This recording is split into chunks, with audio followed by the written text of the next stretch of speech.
Hey everybody, and welcome to AniBreak, the show that we talk about the week's topics in anime, manga, and video games. My name's Jason, and this week we have some news from E3, we have some upcoming news for Anime Expo, we have a ton of news about Miku. I'm really happy for that bit of news.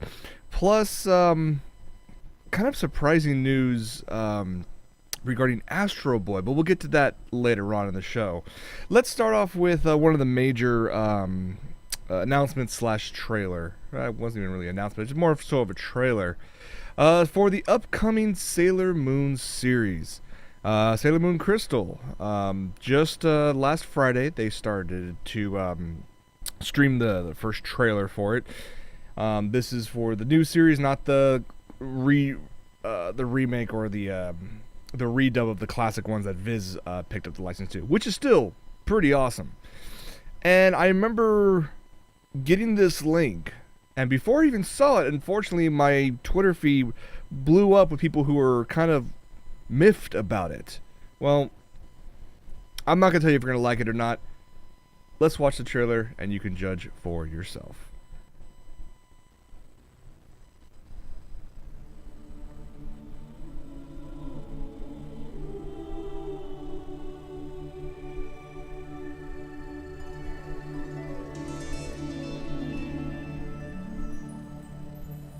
私はルナ。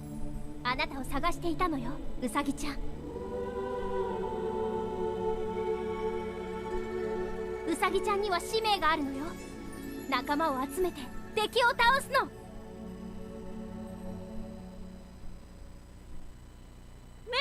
プリズムパワー。メイクアップ。シャインメンタ輝くよ、星空を集めて花輪もなめるだけの弱い存在じゃないわ。ならビーティーやり合せる。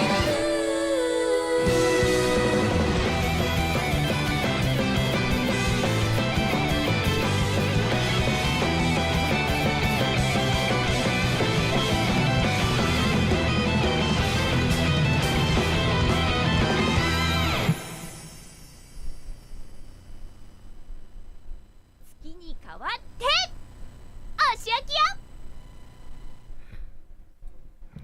So, when watching it, okay, it's great to, see what we're gonna get a taste of what we're gonna see when this series first starts airing this July. I do have to say though, and I kind of sort of agree with some, not all, but some of the criticism of the character design. It is a little closer to the original manga style. And for the rest of the Sailor Scouts, I think, even though we've only seen just slides, we haven't seen animation yet, in just the slide animation, at least in their faces, I actually really enjoy and I like those styles. It works really well for those characters. But for some reason, the way that that Sailor Moon looks in her face and whatnot, it looks almost a little off to me. Now, granted, I'm being a little biased because I remember watching the original anime series, like most of you, if not all of you, have. And you're thinking, well, if we're going to do a remake of the series or a continuation of the series, then shouldn't we keep the same style? Well, you got a different company working on it, you have different artists working on it, they're going to have their own take on the character. So we'll have to see how this turns out. Overall, you still get the same basic idea, same clothes design, of course the hairstyle, the iconic design itself. It's just the face itself just looks a little odd to me. It looks a little more shoujo-y than anything else. But then again, who am I to say what was right or what was wrong? But that's just me. So this one, we don't have to wait too much longer to start getting our Sailor Moon fix, I guess. It's going to be a 26-episode series like we talked about before. The caveat to that being, it's only going to be streamed 2 episodes a month. So they're going to run an entire year, but you're going to have to wait 2 weeks between each episode. Should be pretty good, though. Well, I have high hopes for this, because it's such an iconic series. A lot of people would easily put this series on a higher level expectation. So we'll have to see what happens. I know Viz already got the license for it.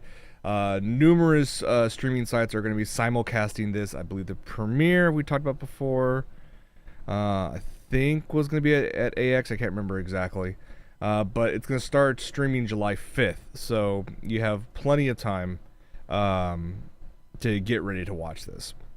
On a side note for a bunch of you Strike Witches fans out there, the information regarding the upcoming OVA was announced. Usually OVA stands for Original Video Animation, but this time around the OVA project is going to be standing for Operation Victory Arrow. So they've already announced you got the cast returning, most of the crew is returning on this. Looks like Silverlink, they are coming back again to do the production on this.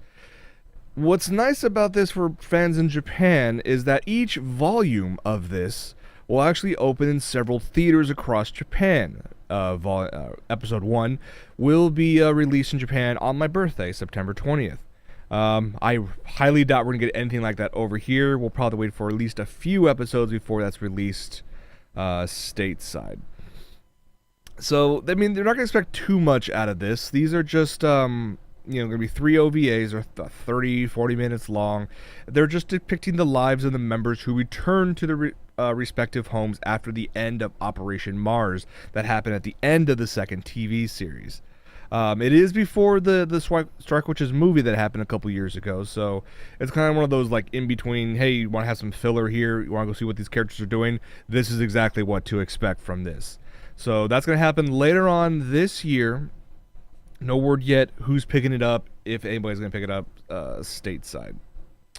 All right, let's get to some of the news that blew up my phone, literally. Like, I got like 30 text messages. I got a bunch of Facebook messages on this once it was announced.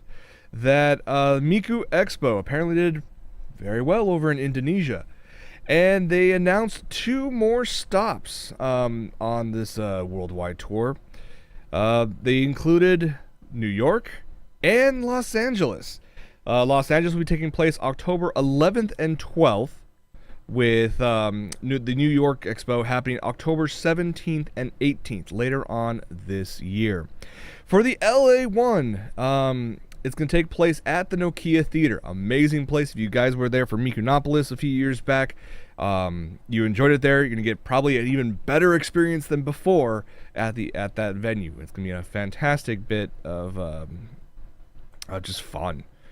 This has no relation or ties to any convention in the area. This is them doing their own thing. So when they are paying for everything, when they are calling all the shots, I'm sure the guys behind this are just going to go freaking epic on this. They have to one-up what they did before.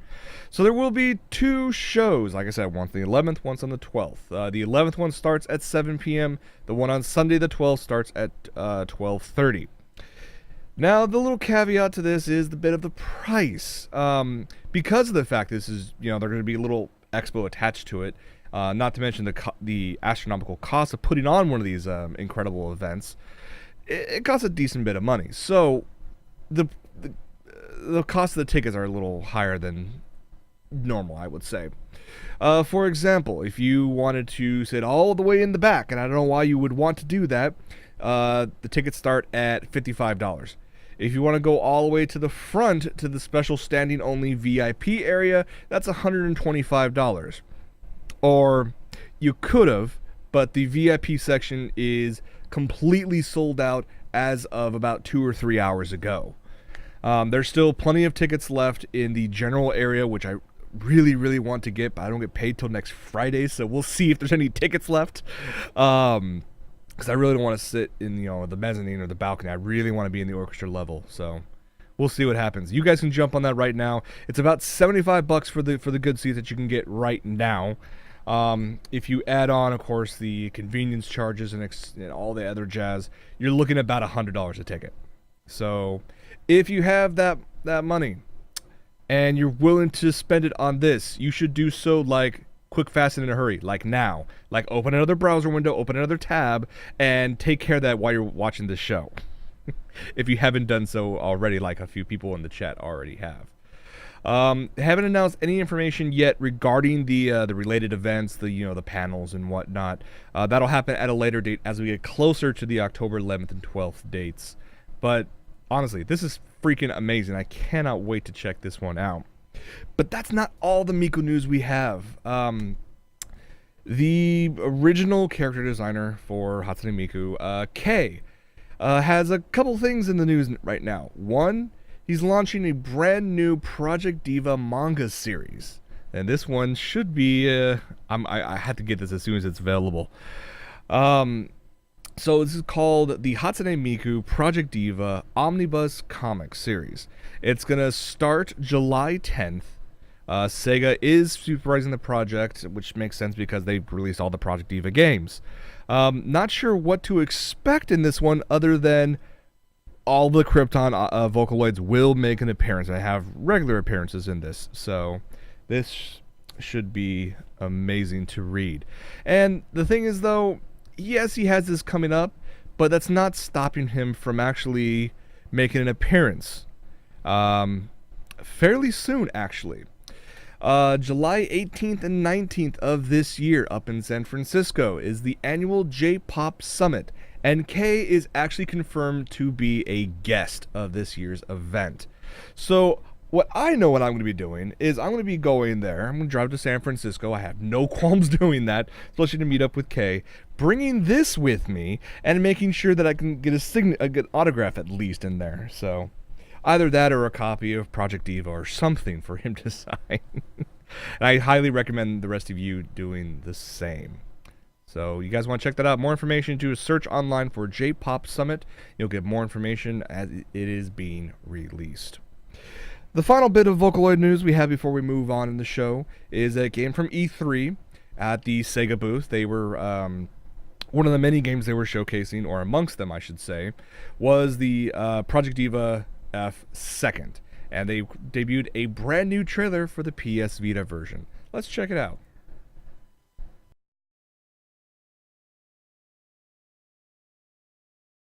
Can't wait, cannot wait. I mean, this will have to hold me over the first one until then. And yes, I've watched a number of my friends, both here and in Japan, streaming them playing Project Diva F Second. And that's going to have to hold me over, because if it wasn't for the fact that Sega's already announced, obviously, that it's coming to PS3 and PS Vita stateside localized this fall, I would have imported it already. So it's I mean, it came out late March, so everybody in Japan, people who imported it, will have probably unlocked and beaten everything on expert by then. But you know what? I don't care. I'm still gonna have an absolute blast with it. I hope you guys will do the same. We'll have more E3 news in our wrap up on Friday Mother's Basement this upcoming Sunday. We have I think one more E3 video to show for this episode, but we'll get to that in a little bit. But I wanted to move on to some news from AX. Coming from Funimation, they announced they're going to host a red carpet premiere for Dragon Ball Z Battle of Gods. This is going to happen at Anime Expo. Well, at the Regal Theaters, the LA Life Stadium, 14 theaters, which is just 2 blocks away from AX. So hardcore DBZ fans are going to want to go to this. The red carpet starts at 8 p.m. Pacific, with the screening starting at 9 p.m.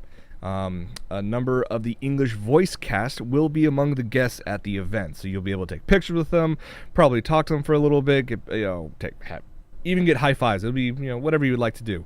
But that's going to take place during Anime Expo right down the street. If you cannot make it to that, or if you're going to be at AMV's, because apparently AMV's is scheduled the exact same time frame as this screening. The film itself will be playing in over 350 theaters across North America from August 5th through August 9th. So if you can't make it at the AX event, you can just wait a little while longer and you'll be able to check it out probably at a local theater. So you can always have those to look forward to. The producer as well will be there, so it should be a lot of fun for those of you who really enjoy Dragon Ball Z.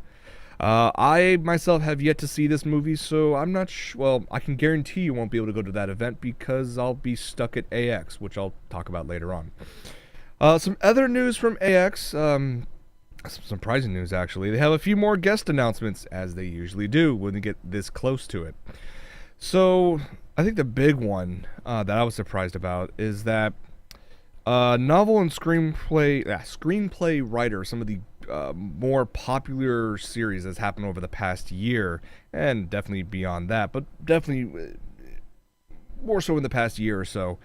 Gen Urobuchi, he wrote the story for like Fate Zero, and of course Madoka, and a couple others. He's also worked on the novel adaptation of the Black Lagoon manga. Worked on plot points for Phantom of Inferno, also the spin-off series. So many, series he worked on, including most recently Gargantia on the Virtuous Planet, and Psycho-Pass, which is getting that second season and a movie, which I cannot wait. He also worked on a ton of video games with Nitro Plus back in the day. So he's going to be there at Anime Expo. He's going to be doing Q&A sessions. He's going to sign autographs. He'll be at the Good Smile Company booth.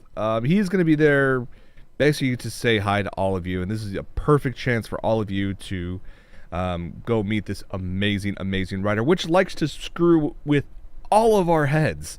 If you've seen any of Kuribuchi's works, whether it be video game or anime or whatnot, you can be sure not to know what the hell to expect. And that's a good thing. So I will hopefully be able to get a free moment to see if I can get in line to get his autograph or just shake his hand and just say, my God, you are amazing. You're a messed up person, but you're amazing. Hope you guys can do the same. Some other announcements from Anime Expo. They're going to bring the voice actress Uki Satake. She's actually most recently been heard in Space Dandy. So she's actually voicing the robot QT. She's also played characters in Hunter x Hunter, The World is Still Beautiful. She's also a member of the idol group 99. She's also performed the theme songs for Star Driver, My Little Monster, and Magi: The Kingdom of Magic. A couple other guests, visual novel localization group Sekai Project, are going to bring one of their own guests. Luna Tsukigami. You probably know her a little better as Lunatic Joker. He's worked on a number of great works. He actually self-published a Moeru headphone reader art collection. And what's cool about this one is that there was a Kickstarter campaign a little while ago, earlier this year, to localize it.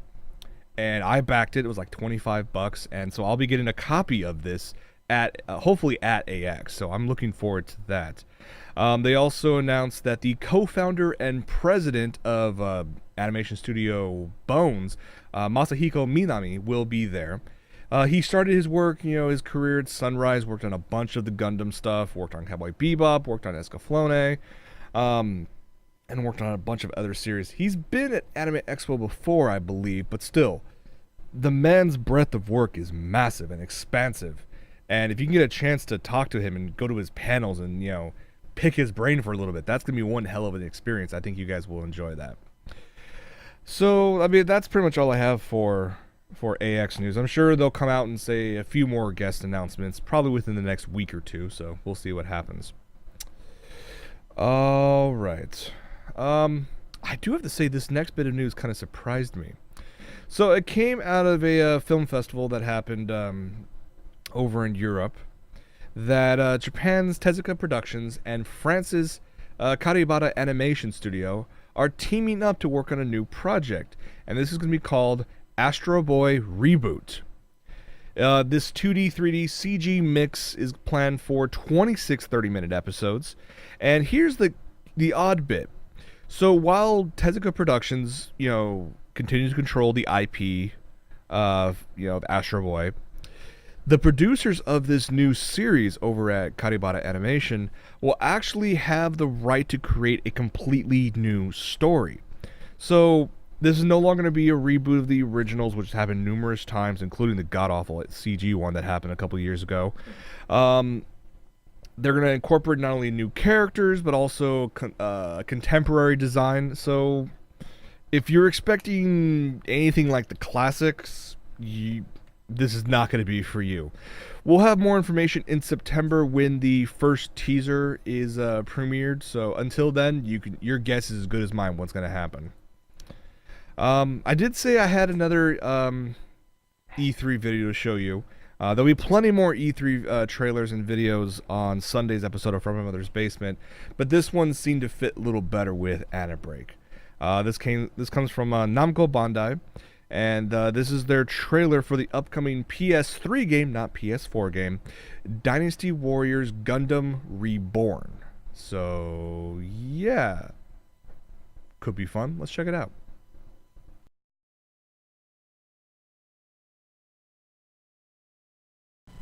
Okay then.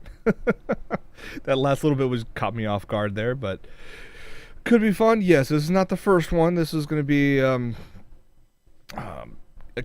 basically a rehash of what they did before with additional mechs. I mean, we're talking 120 playable mechs in this game. This is the most ever in this game series. This will be released in North America for the PS3. Talking about like next February, around that time. So this is pretty early on. It will be available for digital download July. Excuse me, I got mixed up a little bit. They announced this back in February. It's going to be available via digital download July 1st. So if you can't make it to AX, or if you decide to bring your PS3 to AX, I don't know why you'd want to do that. Yeah, you'll be able to check this one out. If you do pre-order the game, you will receive the Trial of Crimson and Red scenario and the Bear Guy mobile suit you saw at the end of it. So, little incentive to pre-order right now. So, you can check that one out. I did lie. I said I had one more. In fact, I had two more. You guys know I picked this one up and I played the crap out of it. Kingdom Hearts HD 1.5 remix. We've started to see a little bit of news coming out about Kingdom Hearts 3, but once Kingdom Hearts 1.5 HD Remix was announced, we kind of knew Kingdom Hearts 2.5 would be making an appearance, and it did at E3 with some additional news. Check it out.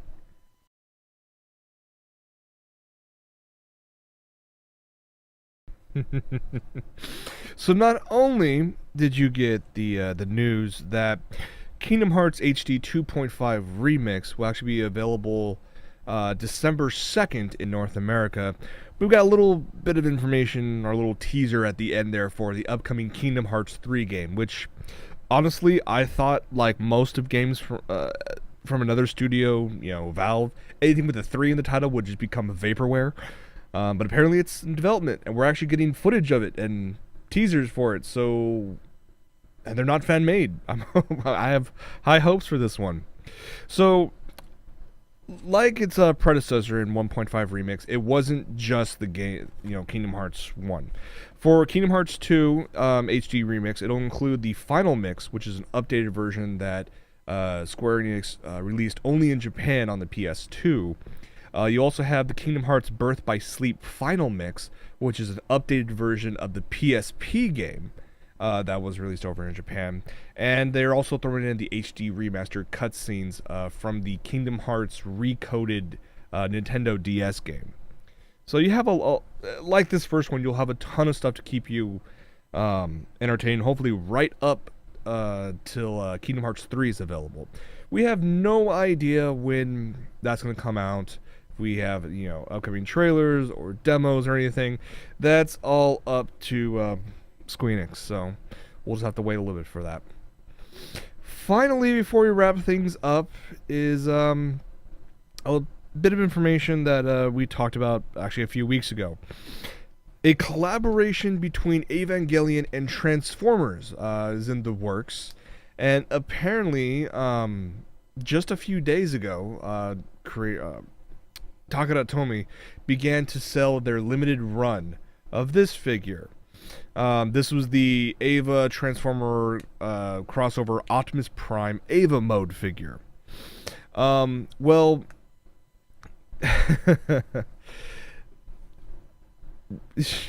1,000 units were sold at basically $250 a pop. It doesn't come out until November. This was a limited run. They only had those 1,000 units that they were gonna create. This sold out within an hour of being released. So unfortunately, unless they decide to go out and say start a second batch, or at least start working on some of the other crossovers that I'm quite sure they have planned. Yeah, you guys aren't gonna pick this one, or can't even get this anymore unless you want to spend ridiculous amounts of money on eBay or Yahoo Auctions Japan. So, oh well. It was a cool thing. I kind of questioned it, but it actually looks pretty cool. So, too bad. Obviously, I can't afford that. So, oh well. I'm sure we'll get more pictures when it comes out in November by all the collectors who did pick one up. So, but anyways, that's going to be it for this episode of AniBreak. I want to thank you guys for hanging out with us on a Friday night instead of our usual Wednesday. Wednesday, I was at Video Games Live, which was a ton of fun, like it is every single time I go. If you guys have not been to one of those concerts, I highly recommend checking it out. They are all over the country and all over the world. Just do a search for Video Games Live. You'll find their website, and you'll find the link to all their upcoming concerts. I know they have one coming up down in San Diego during Comic-Con, so if you did not make it to the one at E3, you can make it to that one if you're in that area.